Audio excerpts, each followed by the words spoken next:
അസ്സലാമു അലൈക്കും വറഹ്മത്തുള്ളാഹി വബറകാതുഹു.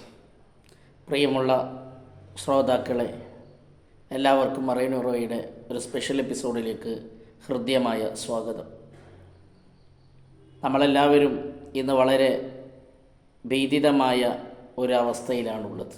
കാരണം നമുക്കറിയാം, നമ്മുടെ കേരളത്തിലെ വയനാട് പ്രദേശത്ത് ചൂരൽമലയും മുണ്ടക്കൈ അടക്കമുള്ള സ്ഥലങ്ങളിൽ വളരെ പ്രയാസകരമായ വാർത്തകളാണ് വന്നുകൊണ്ടിരിക്കുന്നത്.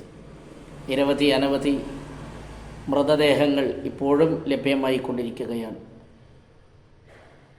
200ഓളം അല്ലെങ്കിൽ 200-ലധികം വരുന്ന ഡെഡ് ബോഡികൾ കിട്ടിക്കഴിഞ്ഞു.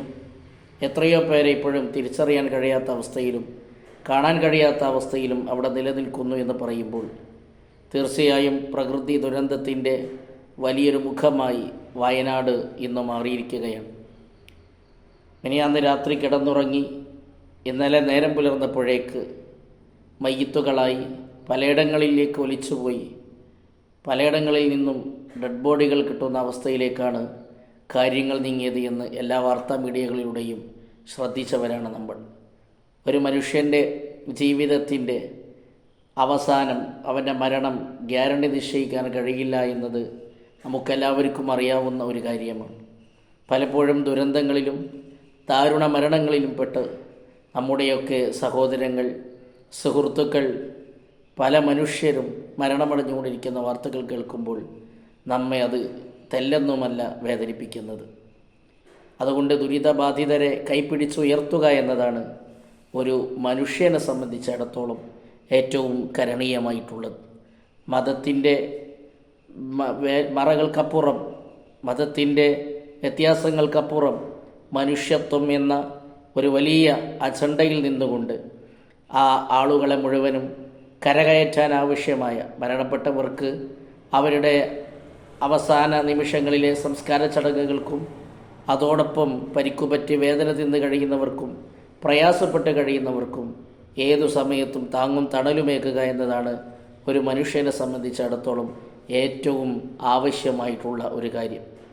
നമ്മുടെ സിറാജ് ദിനപത്രത്തിലെ ഇന്നത്തെ എഡിറ്റോറിയലിൽ നമുക്ക് കാണാം, സമീപകാലത്ത് കേരളം കണ്ട ഏറ്റവും വലിയ ദുരന്തമാണ് ചൊവ്വാഴ്ച പുലർച്ചെ വയനാട് മുണ്ടക്കൈയിലെ പുഞ്ചിരിമട്ടത്തും മേപ്പാടി ചൂരൽമലയിലും സംഭവിച്ചത്. മുണ്ടക്കൈ ഏറെക്കുറെ അപ്പാടെയും ചൂരൽമലയുടെ സിംഹഭാഗവും മലവെള്ളപ്പാച്ചിൽ നക്കി തുടച്ചു. എത്ര പേർ ഉരുൾപൊട്ടലിൽ ഒലിച്ചുപോയെന്നും എത്ര പേർ രക്ഷപ്പെട്ട് മറ്റു സ്ഥലങ്ങളിൽ അഭയം തേടിയെന്നും കൃത്യമായ വിവരമില്ലാത്തതിനാൽ മരണസംഖ്യ തിട്ടപ്പെടുത്താനായിട്ടില്ല. ഇതെഴുതുമ്പോൾ 100-ൽ പരം മൃതദേഹങ്ങൾ കണ്ടെടുത്തിട്ടുണ്ട്. ഇനിയും നിരവധി പേർ മണ്ണിനടിയിലും പുഴയിലുമായി ചേതനയേറ്റു കിടക്കുന്നുണ്ടെന്നാണ് അനുമാനിക്കപ്പെടുന്നത്. മുണ്ടക്കൈയിലേക്കുള്ള റോഡുകളും പാലവും ഒലിച്ചു പോവുകയും പ്രദേശം മലവെള്ളത്താൽ ചുറ്റപ്പെടുകയും ചെയ്തതിനാൽ രക്ഷാപ്രവർത്തനം ദുഷ്കരമാണ് എന്നത് മരണസംഖ്യ കൂട്ടാൻ കാരണം. പ്രദേശത്തെ മിക്ക വീടുകളും പള്ളിയും മദ്രസയും അടക്കമുള്ള സ്ഥാപനങ്ങളും പാടികളും മലവെള്ളത്തിൻ്റെ കുത്തൊഴുക്കിൽ ഒലിച്ചുപോയി. ചെളി നിറഞ്ഞ മലവെള്ളപ്പാച്ചിലിൻ്റെ അവശേഷിപ്പുകളും പാറക്കല്ലുകളും മാത്രമാണ് നിലവിൽ ഈ ഭാഗത്ത് കാണാനുള്ളത്. 150ഓളം വീടുകളുണ്ടായിരുന്ന മുണ്ടക്കൈയിൽ 10 വീടുകൾ മാത്രമാണ് ഇനി അവശേഷിക്കുന്നത്. മുണ്ടക്കൈയിൽ നിന്ന് 25 കിലോമീറ്റർ അകലെയുള്ള നിലമ്പൂർ പോത്തുകല്ല് ഭാഗത്ത് നിന്നാണ് 26 മൃതദേഹങ്ങൾ കിട്ടിയതെന്നാണ്. ഉരുൾപൊട്ടലിൻ്റെ തീവ്രതയിലേക്കും അതിൻ്റെ ദുരന്തത്തിൻ്റെ വ്യാപ്തിയിലേക്കും ഇത് വിരൽ ചൂണ്ടുന്നു. പുത്തുമല ഉരുൾപൊട്ടൽ സൃഷ്ടിച്ച ആഘാതത്തിൽ നിന്ന് വയനാട് മോചിതമാകുന്നതിന് മുൻപാണ് ഇപ്പോൾ നാടിനെ നടുക്കിയ കൂടുതൽ മാരകമായ ഉരുൾപൊട്ടൽ സംഭവിച്ചത്. 2019 ഓഗസ്റ്റ് 8-നായിരുന്നു 17 ജീവൻ നഷ്ടമാവുകയും 57 വീടുകൾ പാടെ തകരുകയും ചെയ്ത പുത്തുമല ഉരുൾപൊട്ടൽ. ഏക്കർ കണക്കിന് കൃഷിയും ആരാധനാലയങ്ങളും ക്വാർട്ടേഴ്സുകളും പോസ്റ്റ് ഓഫീസും നിരവധി വാഹനങ്ങളും പാടികളും തകർന്നടിയുകയും ചെയ്തു. അന്ന് കാണാതായ 5 പേർ എവിടെയാണെന്നത് വയനാടിൻ്റെ നെഞ്ചിൽ നൊമ്പരമായി ഇപ്പോഴും അവശേഷിക്കുന്നു. പുത്തുമല ദുരന്തം നടന്ന സ്ഥലത്തു നിന്ന് 2 കിലോമീറ്റർ ദൂരമേ ഇന്നലെ ഉരുൾപൊട്ടൽ നടന്ന ചൂരൽമലയിലേക്കുള്ളൂ.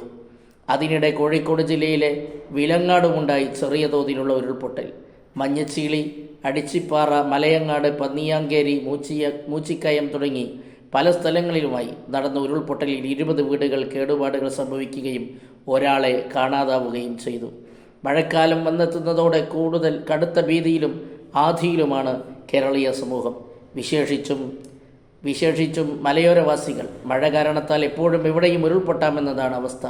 ആരൊക്കെയാണ് മലവെള്ളപ്പാച്ചിലിൻ്റെ കുത്തൊഴുക്കിൽ അകപ്പെടുക എന്നറിയാതെ ഉത്കണ്ഠയോടെയാണ് വർഷക്കാലത്ത് മലയോരവാസികൾ അന്തിയുറങ്ങുന്നത്. വയനാട് പോലെ അവികസിത പ്രദേശങ്ങളിൽ വിശേഷിച്ചും എന്തെങ്കിലും അപകടമോ ദുരന്തങ്ങളോ സംഭവിച്ചാൽ ആശ്രയിക്കാൻ പറ്റിയ മികച്ച ആശുപത്രി, ഒരു റോഡിന് എന്തെങ്കിലും സംഭവിച്ചാൽ ആശ്രയിക്കാവുന്ന ബദൽ റോഡുകൾ തുടങ്ങിയവെല്ലാം ഇന്നും വിദൂര സ്വപ്നമായി അവശേഷിക്കുകയാണ് വയനാട്ടുകാർക്ക്. ചൂരൽമല തകർന്നതോടെ മുണ്ടക്കൈയിലേക്കുള്ള ഗതാഗത മാർഗം അടഞ്ഞതാണ് അവിടെ രക്ഷാപ്രവർത്തനത്തിന് താമസം നേരിടാൻ ഇടയാക്കിയതും ദുഷ്കരമാക്കിയതും. ബദൽ റോഡോ രക്ഷാപ്രവർത്തകർക്ക് ദുരന്തഭൂമിയിലേക്ക് എത്തിപ്പെടാനുള്ള മറ്റു സംവിധാനങ്ങൾ ഉണ്ടായിരുന്നെങ്കിൽ മരണസംഖ്യ ഉൾപ്പെടെ ദുരന്തത്തിൻ്റെ വ്യാപ്തി കുറക്കാനാകുമായിരുന്നു. ഉരുൾപൊട്ടൽ പുതിയ പ്രതിഭാസമല്ല, എങ്കിലും സമീപകാലത്തായി വർഷം തോറും സംസ്ഥാനത്ത് ഈ ദുരന്തം സംഭവിക്കുകയും വ്യാപ്തി വർദ്ധിക്കുകയും ചെയ്യുന്നു. മണ്ണിന് ഉൾക്കൊള്ളാവുന്ന ജലത്തിന് ഒരു പരിധിയുണ്ട്. തുടരെ ഇടതടവില്ലാതെ മഴ പെയ്യുമ്പോൾ മണ്ണിന് ജലത്തെ സ്വീകരിക്കാൻ കഴിയാതെ വരും. ഇതാണ് ഉരുൾപൊട്ടലിന് വിദഗ്ധർ പറയുന്ന ഒരു കാരണം. വയനാട് ജില്ലയിൽ തിങ്കളാഴ്ച പാതിരാ മുതൽ ചൊവ്വാഴ്ച പാതിരാ വരെയുള്ള 24 മണിക്കൂറിനുള്ളിൽ വർഷിച്ചത് 300 മില്ലിലിറ്ററിലേറെ മഴയാണ്. തലേ ദിവസം വർഷിച്ച മഴയുടെ ഇരട്ടിയോളം ചൂരൽമലയിലെയും മുണ്ടക്കൈയിലെയും ഉരുൾപൊട്ടലിനു കാരണം കുറഞ്ഞ സമയത്തിനകം വൻതോതിൽ മഴ വർഷിച്ചതാണെന്ന് വിലയിരുത്തപ്പെടുന്നു. 2012 പുല്ലൂരാമ്പാറയിൽ സംഭവിച്ച ഉരുൾപൊട്ടൽ 1 മണിക്കൂറിനുള്ളിൽ പ്രദേശത്ത് വർഷിച്ച കനത്ത മഴയെ തുടർന്നായിരുന്നു. മണ്ണിനടിയിൽ മാളങ്ങൾ പ്രത്യക്ഷപ്പെട്ട് അതിൽ വെള്ളം നിറയുമ്പോഴും ഉരുൾപൊട്ടൽ ഉണ്ടാകാം. ഇത് പ്രകൃത്യ സംഭവിക്കാം. മരങ്ങൾ മുറിച്ചു മാറ്റുമ്പോൾ അവശേഷിക്കുന്ന വലിയ വേരുകൾ ക്രമേണ ജീർണിച്ച് മാളങ്ങളായി പരിണമിക്കാനും സാധ്യതയുണ്ട്. കോറികൾക്കുമുണ്ട് ഉരുൾപൊട്ടലിൽ പങ്ക്. കോറികളിലെ അനിയന്ത്രിത സ്ഫോടനങ്ങളുടെ തരംഗങ്ങൾ 2 കിലോമീറ്റർ ദൂരെ വരെ പ്രതിഫലിച്ചേക്കാം. ഇത് ഉപരിതല മണ്ണിൽ വിള്ളലുകൾ സൃഷ്ടിക്കും. National centre for earth science സ്റ്റഡീസിൻ്റെ പഠന റിപ്പോർട്ട് അനുസരിച്ച് പാലക്കാട് ജില്ലയിലെ 324.62 കിലോമീറ്റർ പ്രദേശമാണ് സംസ്ഥാനത്ത് ഉരുൾപൊട്ടൽ സാധ്യതയുള്ള പ്രദേശങ്ങളിൽ ഏറ്റവും മുന്നിൽ. രണ്ടാമത് പാലക്കാട് ജില്ലയിലെ മണ്ണാർക്കാടാണ്. 3-ാം സ്ഥാനമാണ് വയനാടിന്. എന്നാൽ സമീപകാലത്തായി കൂടുതൽ ഉരുൾപൊട്ടലുകൾ സംഭവിക്കുന്നത് വയനാട്ടിലും സമീപ പ്രദേശങ്ങളിലുമാണ്. ഇതെന്തുകൊണ്ടാണെന്ന് കൂടുതൽ പഠനം ആവശ്യമാണ്.